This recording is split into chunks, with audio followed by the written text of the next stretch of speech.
Hi, I'm George Cox for BCTV. I'm coming to you today from our great radio station, Bedford 105.1. Did you know, not only do we have all the varsity sports games, but we also play some great music, producer-driven, alternative rock, in my show, Disco Ball 2000. Check it out on your radio dial. Coming up on today's show, a tour of the Bedford Police Facility with Chief Bravonsky, post-election coverage of our local elections with Kelleigh Murphy, Town Councilor William Carter with some great information about how you can clean up Bedford, and right after the break, the vaccination clinic that took place over the weekend at Bedford High School on this edition of Bedford Community Corner.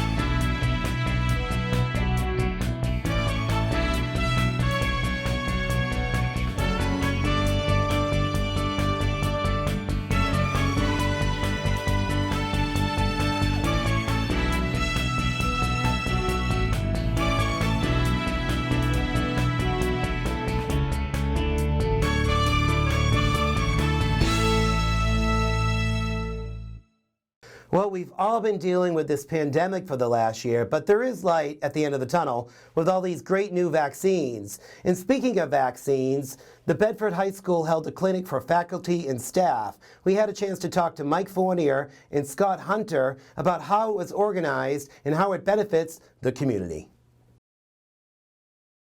And I want to thank everybody. This is great to see the community support for such an important day. We're thrilled to be able to provide the vaccine on site for all of these staff, from food service to bus drivers to special educators, teachers, administrators. It's really a thrill. At this point in the pandemic, everybody is fatigued. This is a day of joy, and this is a big step forward. And we're just so thrilled that we're able to bring it to you to make it as easy as possible, because I do know, my wife is an educator, how stressful and anxious this has all been, and this is just one more kind of ratcheting down. So we're really excited about being here today. We've had a lot of practice. We've been out, we did Manchester, we did 1,400 people in 12 hours last week. So we've worked very hard with the administration, with fire and police, to make sure that we had all of the components for a really quick flow. My mantra is, one, we're not gonna waste a drop of vaccine. The second one is you're going to wait shorter than you do at Market Basket or Hannaford. And if we do those two things, we'll have a very successful day. BCTV had a chance to talk to Superintendent of Schools Mike Fournier and the Fire Chief Scott Hunter about the coordinated efforts to bring the vaccines to the Bedford School District's faculty and staff. The last few weeks we've been coordinating and collaborating with the school district and Greater Manchester Public Health Network to administer vaccines to all the school teachers in Bedford that are ready to take the shot. And it's not the only avenue that they can take, but it's the one that's most convenient for them, and we want to make sure that we're able to get the shot out to folks that want it as quickly and as easily as possible. So about a week and a half ago, we sent an email just inquiring how many members of our faculty and staff, anyone who works in the school district, how many would want to get the shot. At the time, there were about 665 people who were interested on both March 20th, and the follow-up date is April 17th. As of today, we have about 550, 560 people who have confirmed, and so we simply put up a sign-up genius, really, very simple, and people had to sign up for their time slot. We have 4-minute increments, and so people will sort of come in slowly as their time slot allows, and they'll come through one by one, and we've been very fortunate. The Bedford Fire Department, under the leadership of both the chief and Ben Selleck, as well as Phil Alexakos of the Manchester Health Department, they've just been fantastic in helping to coordinate, so we're excited to get our teachers vaccinated. So when we use the term teachers, I just want to make it clear that that means all employees. So that could be paraprofessionals, custodians, kitchen workers. So we have approximately 800 employees, and so 553 is a pretty good percentage, but keep in mind a number of our staff members have already received the vaccine because they qualified earlier, or it was more convenient for them to call 211 or go through Vinny and find a date that was more suitable to their personal schedules. I feel confident that the state and school district and town have gone about this the right way. I definitely think it adds another layer of mitigation and protection from the virus. I believe our schools are safe now, but this certainly adds another layer for us. The vaccine that will be administered tomorrow is the Moderna vaccine, which is a 2-dose vaccine. So it's planned here single day for the school district tomorrow, and then again in April, on another Saturday in April. So we're making this as simple as possible for folks. Logistically, it's a lot to take on in a single day to administer 500 shots, and truly a collaboration with non-clinical staff coming from the school district, volunteers, really an outpouring from the community, as well as clinical staff, not only from the fire department, but from other healthcare agencies as well. I think that we have about a list of 5 to 7 folks that are clinical staff that are also volunteers. And the list is much, much longer for volunteers, because there's a whole logistical side of getting people registered and making sure people, observing people after the shot to make sure that they feel well enough to go home, which is almost always the case, but also to make sure that folks are being asked the right questions and to make sure they're healthy to take the shot. Well, we're pretty proud to take part in something like this, because I believe the outcome of something like this is to return the vitality to Bedford, right? Not only our community, but really our region. And when I say that, what I'm talking about in terms of outcome is to have better health, to have better wealth, to return to the economy, and better quality of life for all throughout southern New Hampshire, not just in our community, but especially for Bedford. Well, the local Bedford elections took place a few weeks ago, and here is Kelleigh Murphy, the newly elected town councilor, with some post-election night coverage. My name is Kelleigh Murphy, and I am here today for Bedford Community Corner. We are in front of the Bedford High School gymnasium, which is where all the action has been today, beginning at 7 a.m. this morning. The polls are open, and there are 2 hours left as of the time we taped this program for voting day for our town elections in 2021. We're electing 2 school board members, 3 town councilors, and voting on the school budget and the sprinkler bond initiative today. There are a number of issues up for grabs, and this has been an election that has drawn out approximately 2,300 voters as of 5 p.m. So we're going to talk to some current candidates about what their experience has been like. We're going to talk to some town officials, and we're going to find out where we stack up as far as voter turnout is concerned and how you can get involved in town government. We are currently standing at about 4 p.m., maybe a little after, at approximately 1,790 votes cast. Rick, can you tell me, is this high or low based on prior elections? So it's pretty low at this point, but we still have a chance to make our typical number. The year after a presidential election, we often see that there's a decrease. I don't know if it's just voter burnout or what have you, but our low numbers are usually around 2,400 to 2,500. I think we'll make that. If you put absentee ballots that we've already received today, which I think are around 280 or so on top of that 1,700 number, we're over 2,000. So I think we're on our way to match our typical low turnout year when there isn't major items on the ballots. We are, in fact, at 2,080 votes cast at this point in the day. Up against our lowest in the last 10 years for a town election was 2,400 ballots cast. One of our highest elections was actually last year. We saw 3,700 voters. So, I mean, do you think that voter turnout is low because of COVID, or do you think that it has more to do with the fact that there was a presidential election? No, I think it's just what's on the ballot. The races are all good people running for the offices that are on the ballot, and I just don't think there's that barn burner of a topic this year that's on the ballot. So I think that's all it is. Plus a little bit of burnout from 4 elections last year. Like I said, it's not atypical for us to see a decrease in the year after a presidential election. So what are the hottest issues that were up for discussion on today's ballot, either on the school side or the town side? Other than the elections of individuals, what do you think some of the major issues are?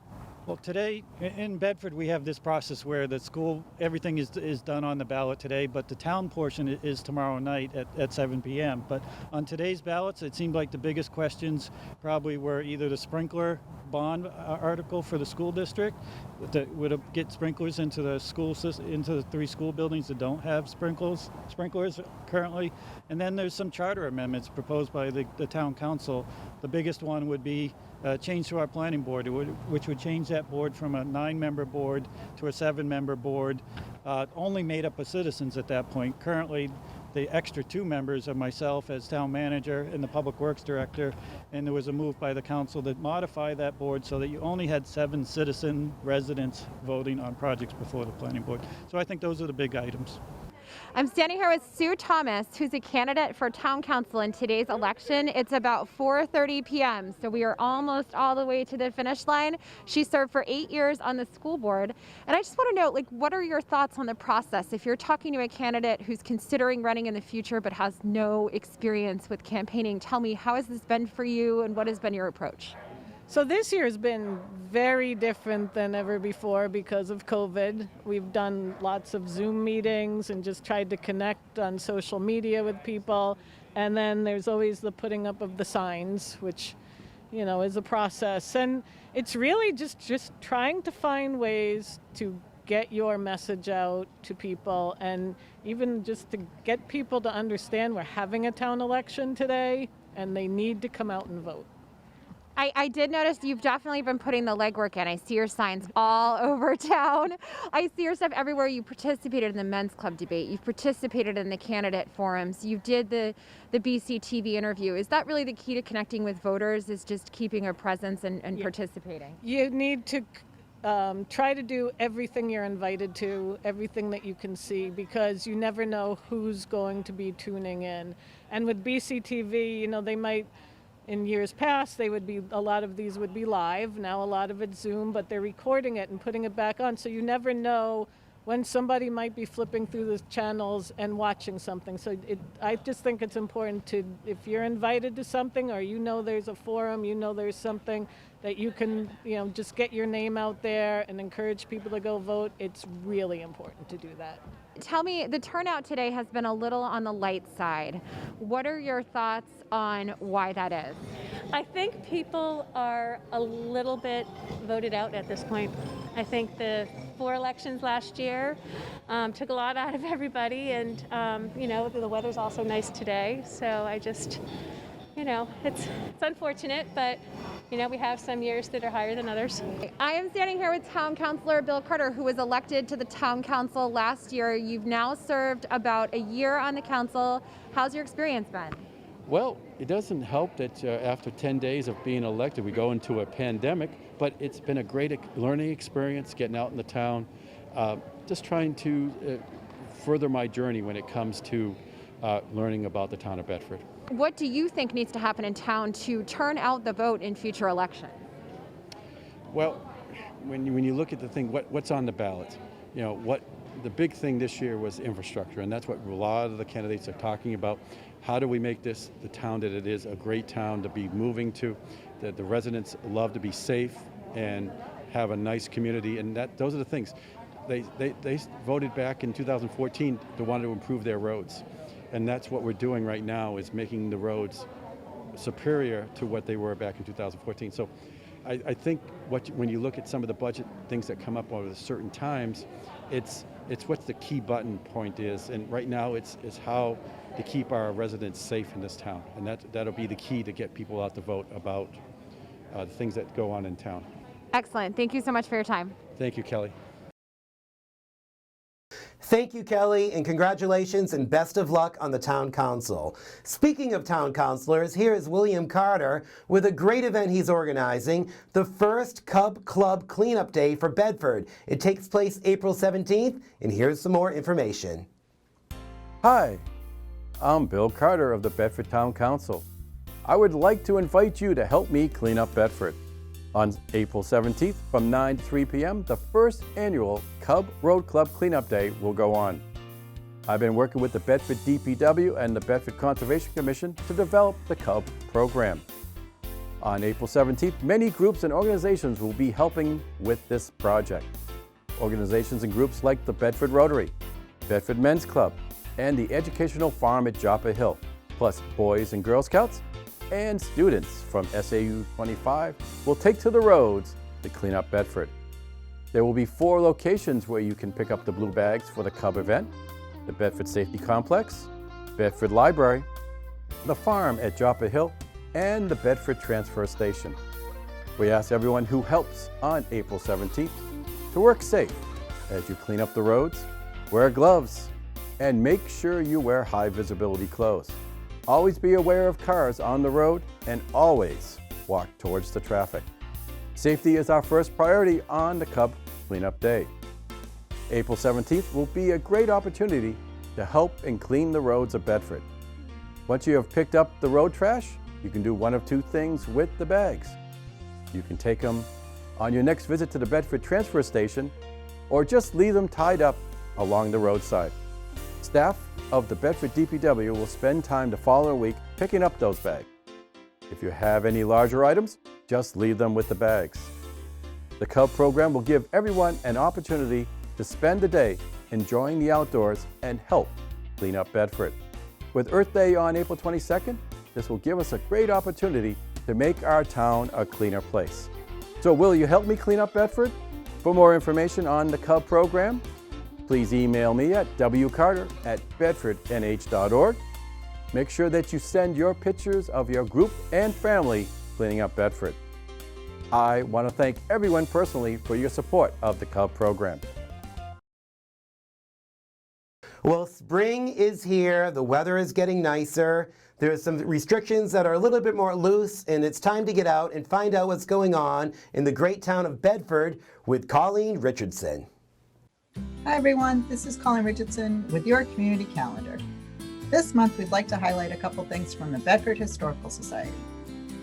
First off, are you good with web design? And would you like to volunteer your time? The Historical Society is looking to revamp and modernize their website, and they need your help. If you're interested, then contact Andrea by emailing lynch-zames@comcast.net. They'd love to hear from you.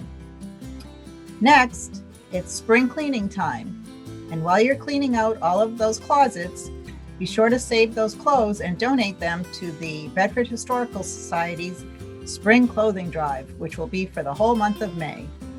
If you have any questions about what they can accept or need help with dropping off items, then call them at 471-6336.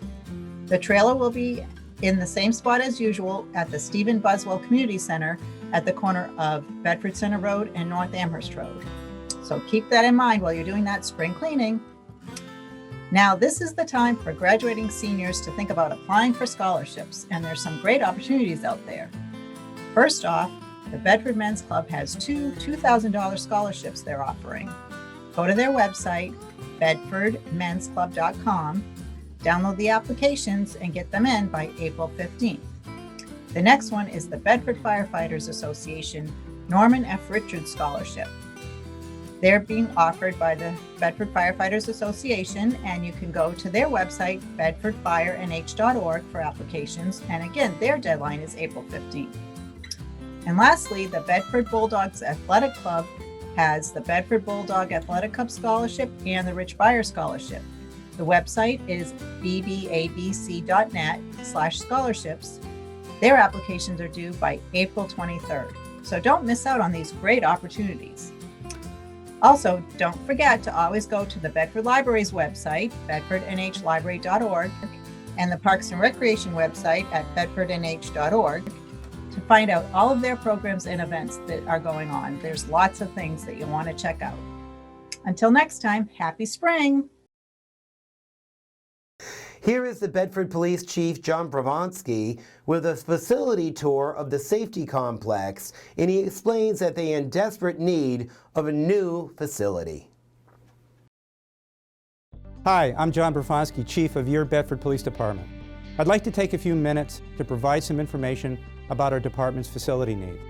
In 1996, when we moved into the current safety complex at 55 Constitution Drive, we had 20 sworn officers. Today, we have 66 full and part-time employees, including 40 officers serving a population almost double from 1996. The amount of space allocated to the department at the current safety complex, about 8,900 square feet, was barely adequate 25 years ago when we were a much smaller agency. There is no room to expand. Our current station, a former office building, was never designed to operate as a police station, and major compromises to safety and efficiency were introduced. The exterior of the current safety complex is unprotected. Anyone off the street can and has wandered into sensitive areas. Our fleet, including cruisers packed with expensive technology and weapons, are not parked in a secure area. The department's most important assets, our employees, are equally exposed, as well as critical infrastructure needed to support police and fire operations. We're out of parking space and visitors often have to park on the street. We have no private interview space in the public lobby, and our communication center is not as protected as it should be, and it's not ADA compliant due to space. There is no interview facility in our detention area, exposing civilian employees to persons in custody. We have no separate space to detain male and females in custody, and we have no separate and secure space to hold juveniles. There are a number of serious safety hazards in the detention facility, including steps and other features that are hazardous both to officers as well as persons in custody. Our evidence room is overcrowded, and our impound area is not secure or even adjacent to the police station. 2 or more employees share office space barely adequate for one, and some employees have no office space at all. Social distancing is impossible. We don't have enough restrooms, and we even store office supplies in a restroom. Some personnel don't have a secure equipment locker to store their gear, and we're out of locker room space. Sergeants have to change in their office, and we have male and female sergeants. We're out of space to store records and equipment, and we use the Sally Port to store some equipment and supplies that should be stored elsewhere. We now use about 8,900 square feet, but need 18,000 square feet. We've simply outgrown the current facility, and there's no room for expansion. Correcting safety and design inadequacies in the current station are cost prohibitive and won't solve our space needs. We're operating in less than 1/2 the space required. A police station that fulfills the community's needs, as well as the needs of the employees who work there, is much more than brick, mortar, stone, and steel. It projects the professionalism, openness, comforting, caring, and devotion to public safety and public service of the agency and the town. The police station must meet the community's needs as much as the department's and employees' needs. Our current facility is unable to provide the basic necessities to function safely, efficiently, and effectively, and we are unable to comply with several federal, state, and national accreditation standards. I am incredibly proud of the work of the men and women of the Bedford Police Department. You deserve a police facility that meets your needs and the department's needs, that serves and protects you every day, every night, all the time. We will always be here for you when you need us. Thanks for watching.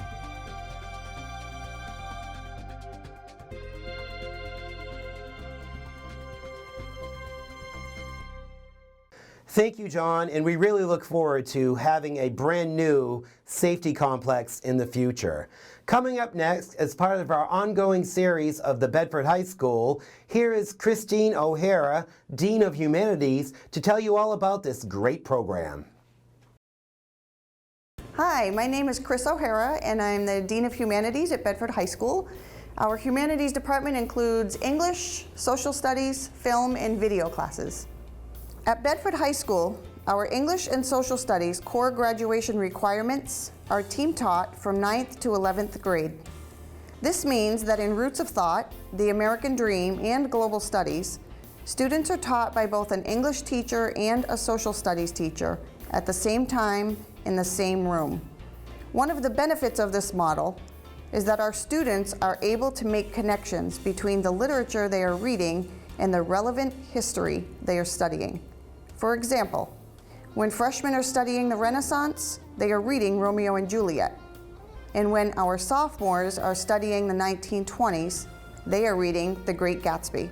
Students at Bedford High School are able to choose from a wide variety of courses taught at various levels within the Humanities department.